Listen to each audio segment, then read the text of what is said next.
Our master, the holy Or HaChaim, who was supremely holy, our master, the holy Or HaChaim, was supremely holy. It is impossible to comprehend the greatness and stature of our master, the holy Or HaChaim. Our master, the holy Or HaChaim, possessed an extraordinary spiritual level that has no equal, awe and reverence. The level, Rabbi Pinchas of Koretz used to tell people, make sure to print the books of the holy Or HaChaim, and to his grandchildren, to his family who owned a printing house where they printed books. Later, a great tragedy befell them when someone took his own life in the printing house, and then they were sent to Siberia and endured severe suffering. Every year they would print the books of the Or HaChaim and distribute them for free. One year they didn't print them, and that year a terrible and dreadful tragedy befell them. Our master, the holy Or HaChaim, is awe and reverence. Our master, the holy Or HaChaim. His teachings, his holiness, his fear of heaven, his devotion. There is a well-known story, we've told it several times. Our master, the holy Or HaChaim, before he passed away, his wife came to him crying and said, how will I make a living? You are passing away young, at 48 years old. How will I support myself?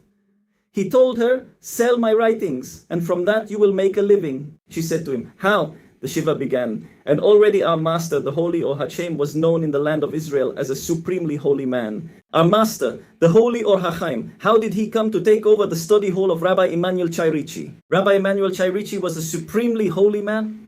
He built a study hall in the old city of Jerusalem and went to collect money in Italy. Gentiles caught him, strangled him with his tefillin and killed him, and only after a few days was he found. His study hall was given to our master, the holy Or HaChaim, and our master, the holy Or HaChaim, taught Torah there. The Chida was the youngest of the students of our master, the holy Or HaChaim, the youngest of the students of our master, the holy Or HaChaim, the Chida. All this practice of going to the western wall and placing notes in the wall, who taught this? It was our master, the holy Or HaChaim.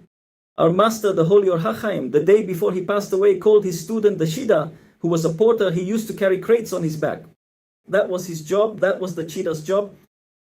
And he said to him, please go to the western wall and place this note in the stone of the wall. He didn't understand what. The next day, our master, the Chida, passed away. Our master, the holy Or HaChaim, passed away, and then he went and placed it. After he placed the note in the stones of the western wall and went to a study hall, a righteous man entered, saw him, and said to him, what a great mitzvah you did today. You have a light on your face. He tried to remember and said, my rabbi, the holy Or HaChaim, told me to put a note in the western wall.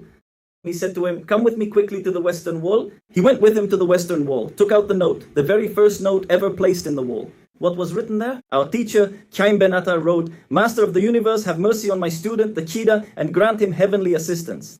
That is what was written on the note. And since then, all of the Jewish people place notes in the western wall. This tradition comes from our teacher, the holy Or HaChaim. Our teacher, the holy Or HaChaim, possessed a level of holiness that is impossible to comprehend. And what does our teacher, the holy Or HaChaim, say? He had nothing. He was about to pass away. His wife said to him, how will I make a living? He told her, sell my clothes to people. To one, sell the kippah, to another, the shirt, to another, the pants. Sell something to each person. And so, throughout the entire 7 days of mourning, everyone who came to comfort her, she would say to them, buy the kippah of our teacher, the holy Or HaChaim. They would buy, and she had money. The pants, the shoes, everything. At the end of the 7 days, on the last day, she looked and saw that everything she had sold was enough for her to live on for maybe a year. She was in great distress. How will I live? Our teacher, the holy Or HaChaim, told her, sell my tefillin for 1,000 zuz, for a lot of money. A certain man came, a great merchant who had docked his ship in Jaffa. He came to receive a blessing from our teacher, the holy Or HaChaim. He entered, heard that Or HaChaim had passed away, came to comfort the widow, and then said, I want something from Or HaChaim, some shirt. She said, we sold everything, only the tefillin remain. What, the tefillin? She told him. Or HaChaim said to sell the tefillin for 1,000 gold coins. If you want to buy it, buy it. That was an enormous sum, enough to live on for a lifetime. He said, of course I will buy the tefillin of the holy Or HaChaim. He paid, but the widow told him, our master, the holy Or HaChaim, said that whoever buys these must be careful to pray with full concentration and think very carefully during the prayer. If his mind wanders from the tefillin, they will become invalid. He bought them, paid gladly, and set out, traveling by ship on the open sea. Suddenly, a great storm began. The ship was about to sink. He said to the captain, people do this, do that. He was wearing tefillin. At that moment, the tefillin became invalid. He no longer felt the light and holiness. He went to a certain rabbi in Izmir, and so on. The story continues with what happened there. Our master, the holy Or HaChaim, who was the holiest of holies,